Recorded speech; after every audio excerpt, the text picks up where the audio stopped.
A reading of Meditations by Marcus Aurelius, translated by George Long, first published in 1862. Book 1. From my grandfather Verus I learned good morals and government of my temper. From the reputation and remembrance of my father, modesty and manly character. From my mother, piety and beneficence, and abstinence, not only from evil deeds, but even from evil thoughts, and further, simplicity in my way of living, far removed from the habits of the rich. From my great-grandfather, not to have frequented public schools, and to have had good teachers at home, and to know that on such things a man should spend liberally. From my governor, to be neither of the green nor of the blue party at the games in the circus, nor patrizan either of the Parmilarius or the Scutarius at the gladiators' fights. From him too I learned endurance of labor, and to want little, and to work with my own hands, and not to meddle with other people's affairs, and not to be ready to listen to slander. From Diognetus, not to busy myself about trifling things, and not to give credit to what was said by miracle workers and jugglers about incarnations and the driving away of demons and such things, and not to breed quails for fighting, nor to give myself up passionately to such things, and to endure freedom of speech, and to have become intimate with philosophy, and to have been a hearer, first of Bacchius, then Tandaeus, and Marcianus, and to have written dialogues in my youth, and to have desired a plank, bed, and skin, and whatever else the kind belongs to the Grecian discipline. From Rusticus I received the impression that my character required improvement and discipline, and from him I learned not to be led astray to sophistic emulation, nor to writing on speculative matters, nor to delivering little hortatory orientations, nor to showing myself off as a man who practices much discipline, or does benevolent acts in order to make a display, and to abstain from rhetoric and poetry and fine writing, and not to walk about in the house in my outdoor dress, nor to do other things of the kind, and to write my letters with simplicity, like the letter which Rusticus wrote from Sinuessa to my mother, and with respect to those who have offered me by words, or done me wrong, to be easily disposed to be pacified and reconciled, as soon as they have shown a readiness to be reconciled, and to read carefully, and not to be satisfied with superficial understanding of a book, nor hastily to give my assent to those who talk overmuch.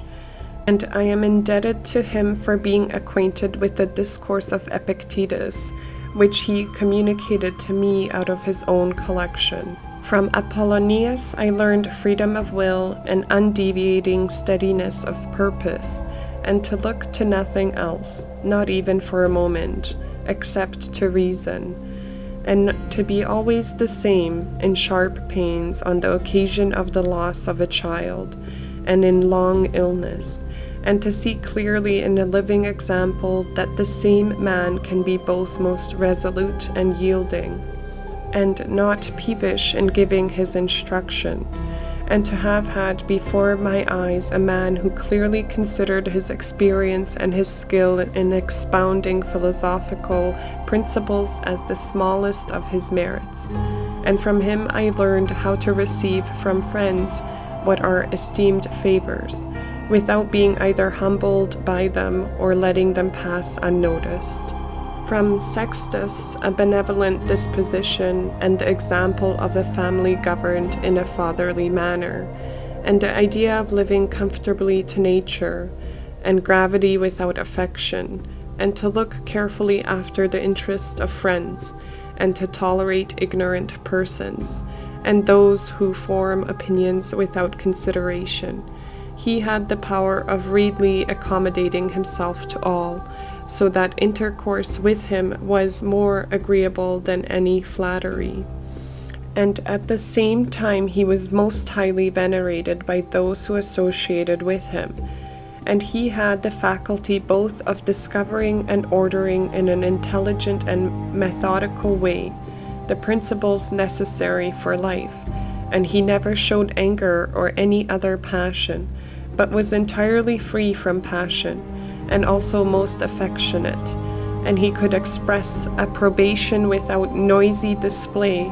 and he possessed much knowledge without ostentation. From Alexander the grammarian, to refrain from fault-finding, and not in a reproachful way to chide those who uttered any barbarous or solecistic or strange-sounding expression,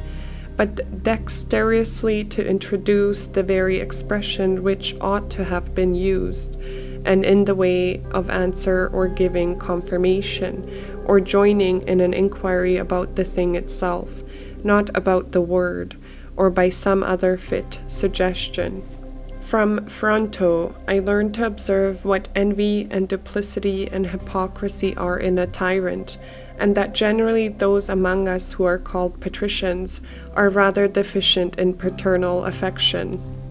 From Alexander the Platonic, not frequently nor without necessity to say to anyone, or write in a letter, that I have no leisure, nor continually to excuse the neglect of duties required by our relation to those with whom we live, by alleging urgent occupations. From Catullus, not to be indifferent when a friend finds fault, even if he should find fault without reason, but to try to restore him to his usual disposition, and to be ready to speak well of teachers, as it is reported of Domitianus and Athenodotus, and to love my children truly. From my brother Severus, to love my kin and to love truth, and to love justice. And through him I learned to know Thrasea, Helvidius, Cato, Dion, Brutus. And from him I received the idea of polity, in which there is the same law for all, a polity administered with regard to equal rights and equal freedom of speech, and the idea of kingly government, which respects most of all the freedom of the governed. I learned from him also consistency and undeviating steadiness in my regard for philosophy, and a disposition to do good, and to give to others freely, and to cherish good hopes, and to believe that I am loved by my friends. And in him I observed no concealment of his opinions with respect to those whom he condemned, and that his friends had no need to conjecture what he wished or did not wish, but it was quite plain. From Maximus I learned self-government, and not to be led aside by anything, and cheerfulness in all circumstances, as well as in illness, and a just admixture in the moral character of sweetness and dignity, and to do what was set before me without complaining. I observed that everybody believed that he thought as he spoke, and that in all that he did he never had any bad intention, and he never showed amazement and surprise, and was never in a hurry, and never put off doing a thing, nor was perplexed nor dejected, nor did he ever laugh to disguise his vexation, nor, on the other hand, was he ever passionate or suspicious. He was accustomed to do acts of beneficence, and was ready to forgive, and was free from all falsehood, and he presented the appearance of a man who could not be diverted from right rather than of a man who had been improved. I observed, too, that no man could ever think that he was despised by Maximus, or ever venture to think himself a better man. He had also the art of being humorous in an agreeable way. In my father I observed mildness of temper, and unchangeable resolution in the things which he had determined after due deliberation, and no vainglory in those things which men call honors, and the love of labor and perseverance, and a readiness to listen to those who had anything to propose for the common weal, and undeviating firmness in giving to every man according to his deserts, and a knowledge derived from experience of the occasions for vigorous action and for remission. And I observed that he had overcome all passion for boys, and he considered himself no more than any other citizen. And he released his friends from all obligation to sup with him or to attend him of necessity when he went abroad. And those who had failed to accompany him by reason of any urgent circumstances always found him the same. I observed too his habit of careful inquiry in all matters of deliberation, and his persistency, and that he never stopped his investigation through being satisfied with appearances which first present themselves, and that his disposition was to keep his friends, and not to be soon tired of them, not yet to be extravagant in his affection, and to be satisfied on all occasion and cheerful, and to foresee things a long way off, and to provide for the smallest without display, and to check immediately popular applause and all flattery, and to be ever watchful over the things which were necessary for the administration of the empire, and to be a good manager of the expenditure, and patiently to endure the blame which he got for such conduct. And he was neither superstitious with respect to the gods, nor did he court men by gifts or by trying to please them, or by flattering the populace. But he showed sobriety in all things and firmness, and never any mean thoughts or actions, nor love or novelty. And the things which conduce in any way to the commodity of life, and of which fortune gives an abundant supply, he used without arrogance and without excusing himself, so that when he had them, he enjoyed them without affectation, and when he had them not, he did not want them. No one could ever say of him that he was either a sophist, or a home-bred flippant slave, or a pedant. But every one acknowledged him to be a man ripe, perfect, above flattery, able to manage his own and other men's affairs. Besides this, he honored those who were true philosophers, and he did not reproach those who pretended to be philosophers, nor yet was he easily led by them. He was also easy in conversation, and he made himself agreeable without any offensive affection. He took a reasonable care of his body's health, not as one who was greatly attached to life, nor out of regard to personal appearance, nor yet in a careless way, but so that through his own attention he very seldom stood in need of the physician's art or of medicine or external applications. He was most ready to give way without envy to those who possessed any particular faculty, such as that of eloquence or knowledge of the law or of morals, or of anything else, and he gave them his help, that each might enjoy reputation according to his deserts,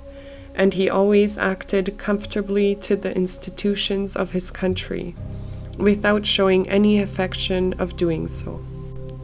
Further, he was not fond of change nor unsteady, but he loved to stay in the same places, and to employ himself about the same things, and after his paroxysmus of headache, he came immediately fresh and vigorous to his usual occupations. His secrets were not but very few and very rare, and these only about public matters, and he showed prudence and economy in the exhibition of the public spectacles and the construction of public buildings, his donations to the people, and in such things, for he was a man who looked to what ought to be done, not to the reputation which is got by a man's acts. He did not take the bath at unreasonable hours. He was not fond of building houses, nor curious about what he ate, nor about the texture and color of his clothes, nor about the beauty of his slaves. His dress came from Lorium, his villa on the coast, and from Lamnium generally. We know how he behaved to the toll collector at Tusculum, who asked his pardon, and such was all his behavior. There was in him nothing harsh, nor impeccable, nor violent, nor, as one may say, anything carried to the sweating point, but he examined all things severely, as if he had abundance of time, and without confusion, in an orderly way, vigorously and consistently. And that might be applied to him which is recorded of Socrates, that he was able both to abstain from and to enjoy those things which many are too weak to abstain from, and cannot enjoy without excess. But to be strong enough both to bear the one and to be sober in the other is the mark of a man who has a perfect and invincible soul, such as he showed in the illness of Maximus. To the gods I am indebted for having good grandfathers, good parents, a good sister, good teachers, good associates, good kinsmen and friends, nearly everything good. Further, I owe it to the gods that I was not hurried into any offense against any of them, though I had a disposition which, if opportunity had offered, might have led me to do something of this kind. But through their favor, there never was such a concurrence of circumstances as put me to the trial. Further, I am thankful to the gods that I was not longer brought up with my grandfather's concubine, and that I preserved the flower of my youth, and that I did not make proof of my virility before the proper season, but even deferred the time, that I was subject to a ruler and a father who was able to take away all pride from me,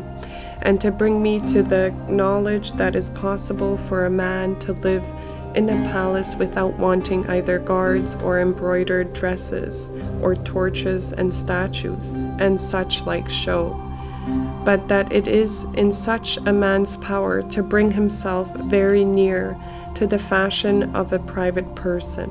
without being for this reason either meaner in thought or more remiss in action, with respect to the things which must be done for the public interest in a manner that benefits a ruler. I thank the gods for giving me such a brother, who was able by his moral character to rouse me to vigilance over myself, and who at the same time pleased me by his respect and affection, that my children have not been stupid nor deformed in body, that I did not make more proficiency in rhetoric, poetry, and other studies, in which I should perhaps have been completely engaged, if I had seen that I was making progress in them, that I made haste to place those who brought me up in the station of honor, which they seemed to desire, without putting them off with hope of my doing it some time after, because they were then still young, that I knew Apollonius Rusticus Maximus, that I received clear and frequent impression about living according to nature, and what kind of a life that is, so that, so far as dependent on the gods, and their gifts and help and inspiration, nothing hindered me from forthwith living according to nature, though I still fall short of it through my own fault,